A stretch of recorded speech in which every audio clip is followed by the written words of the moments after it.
IELTS Listening Part 1. Instructions. You will hear a man giving information about a new English language course at a local language center. First, you have some time to look at questions 1 to 10. Listen carefully and choose the correct answer, A, B, or C. You will hear the recording once only. Good morning, everyone, and welcome to Riverside Language Center. Before you begin your English course, I'd like to give you some important information about the classes, fees, rooms, and facilities available here. First of all, the course you have registered for is our General English course.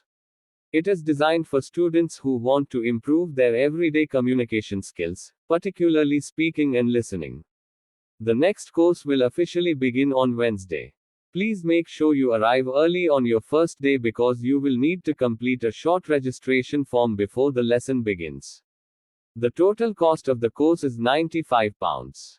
This fee includes classroom materials, although students who want to buy the recommended textbook can do so separately.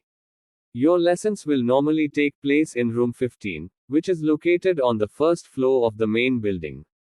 Please check the notice board when you arrive, as rooms can occasionally change. You should bring a notebook and a pen to every lesson. You don't need to bring a textbook because most of the materials will be provided by your teacher. Each lesson lasts 60 minutes. On the first day, you will have 2 lessons with a short break between them. The first lesson begins at 9 a.m. However, we recommend arriving at least 15 minutes earlier. This will give you enough time to find your classroom and collect your student information. If you are traveling to the center, the easiest option is usually the bus. Several local bus services stop close to the building, and the bus station is only a short walk away. When you arrive at reception, you can collect your student card. Please keep this card with you because you may need it to enter certain classrooms and use some of the center's facilities. Finally, if you have any questions about registration, course fees, or your timetable, you should contact Ms. Green. She is responsible for course administration and will be happy to help you. That is all the information you need for today. Thank you for listening, and we hope you enjoy your English course at Riverside Language Center. End of part 1. You now have 30 seconds to check your answers.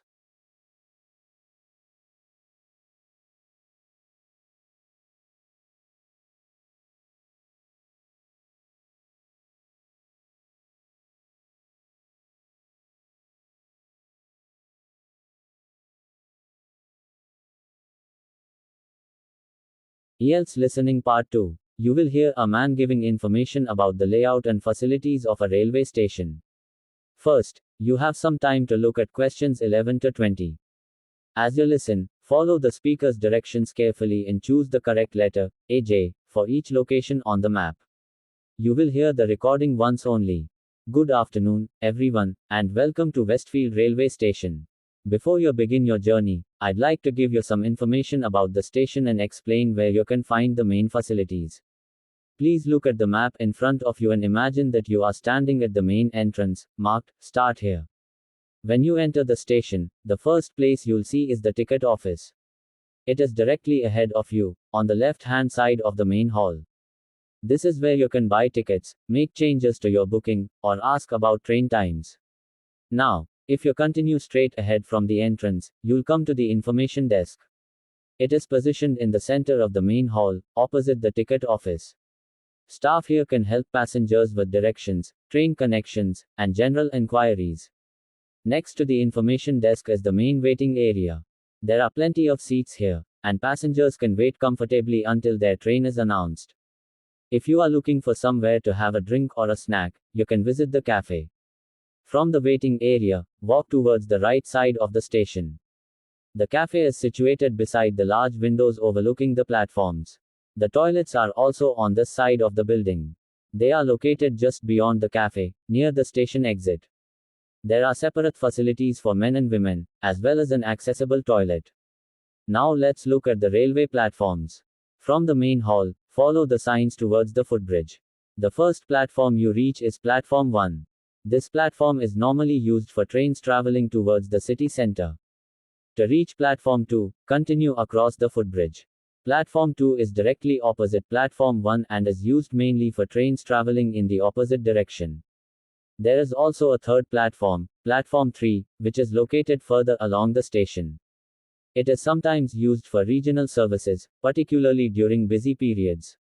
Now, if you leave the station through the side exit rather than the main entrance, you'll find the bicycle parking area immediately on your left. This area is covered and has spaces for around 50 bicycles. For passengers arriving by car, the taxi rank is outside the main station exit. When you leave the building, simply turn right and you'll see several taxis waiting beside the pavement. Finally, the bus stop is a little further away. From the main exit, walk straight ahead for about 50 meters. The bus stop is on the opposite side of the road, next to a small public garden.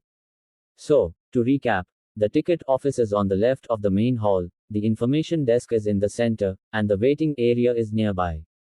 The cafe and toilets are on the right, while the platforms can be reached through the footbridge. Outside the station, you'll find bicycle parking, the taxi rank, and the bus stop. That concludes the information about Westfield Railway Station. Please check the map carefully before answering questions 11 to 20. This is the end of part 2. You now have 30 seconds to check your answers.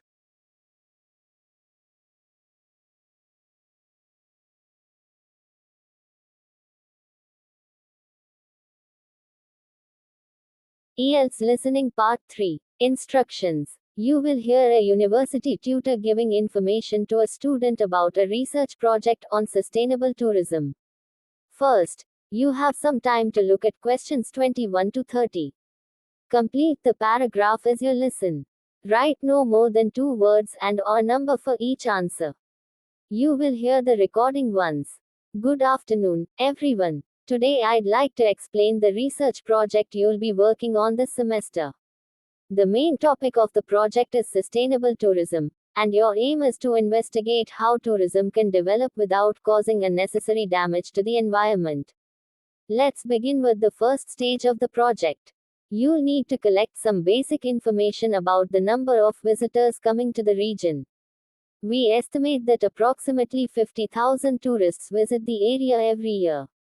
This figure will give you a useful starting point for your research. After that, you'll investigate the amount of waste produced by tourists and local businesses. I'd like you to pay particular attention to plastic packaging and food waste, as these are 2 of the most common problems reported by local authorities. One possible solution is to encourage tourists to use public transport rather than private cars. The town already has a reasonably good bus network, and increasing its use could reduce traffic and air pollution. Your next area of research will focus on hotels.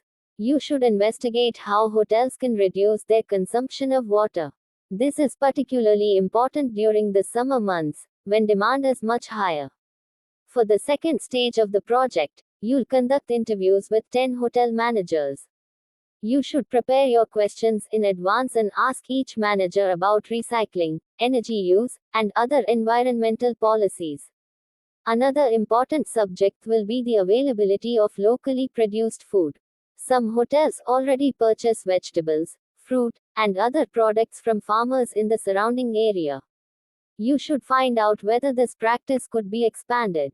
Ultimately, we want to know whether better information could encourage tourists to make more responsible choices during their trips.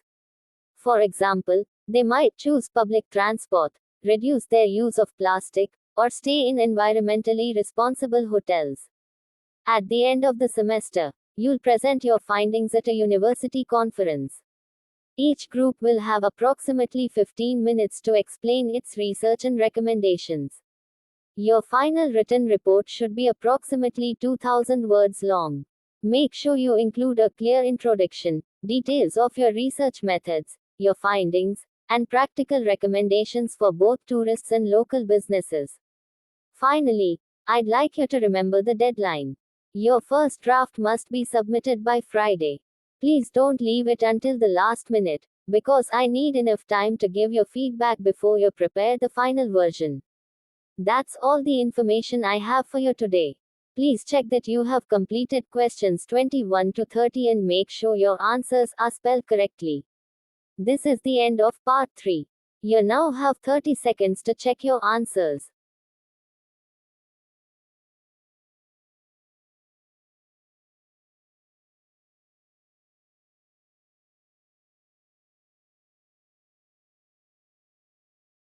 IELTS Listening Part 4. You will hear a university lecturer giving a talk about the process of making chocolate from cocoa beans. First, you have some time to look at questions 31 to 40. Complete the flow chart as you listen. Write no more than 2 words and/or a number for each answer. You will hear the recording once only. Good morning, everyone. In today's lecture, we are going to look at how chocolate is produced, starting with the cocoa beans and ending with the finished product that we find in shops. The process begins when ripe cocoa beans are harvested from cocoa trees. After harvesting, the beans are collected and prepared for the first stage of processing. The first important stage is cleaning. During this stage, the beans are carefully examined and cleaned to remove pieces of leaves, stones, and other unwanted material. Next, the clean beans are roasted. Roasting is an important part of chocolate production because it develops the characteristic flavor and aroma of the cocoa. The temperature and length of roasting can vary depending on the type of chocolate being produced. After roasting, the beans need to be cracked. The shells surrounding the beans are broken open, allowing the useful part inside to be separated from the outer covering. The next stage is called winnowing. During this process, the light outer shells are removed, leaving behind small pieces of cocoa known as cocoa nibs. The cocoa nibs are then ground. As they are ground, they become warmer and release natural cocoa fat. Eventually, the solid pieces are transformed into a thick, smooth substance known as cocoa liquor or cocoa paste. At the next stage, the cocoa paste is mixed with other ingredients. Depending on the type of chocolate, these ingredients may include sugar, milk powder, and additional cocoa butter. The mixture then goes through a process called refining. It is continuously processed to reduce the size of the particles and create a much smoother texture. This is particularly important for chocolate because consumers generally expect it to feel smooth in the mouth. After refining comes conching. During this stage, the chocolate is continuously stirred and mixed for a period of time. Conching helps improve the flavor and gives the chocolate a smooth, consistent texture. The chocolate then undergoes tempering. This means that it is carefully heated and cooled under controlled conditions. Tempering helps the cocoa butter form stable crystals, giving the finished chocolate a shiny appearance and a firm texture. Once tempering is complete, the liquid chocolate is poured into molds. The molds can have many different shapes and sizes depending on the final product. Finally, the chocolate is cooled. Once it has become completely solid, it is removed from the molds, checked for quality, and packaged for sale. So, to summarize, chocolate production involves many carefully controlled stages, beginning with harvested cocoa beans and ending with a solid chocolate product ready to be sold to consumers. That concludes today's lecture. Please check that you have completed questions 31 to 40 and make sure your answers are correctly spelled. This is the end of part 4. You now have 30 seconds to check your answers.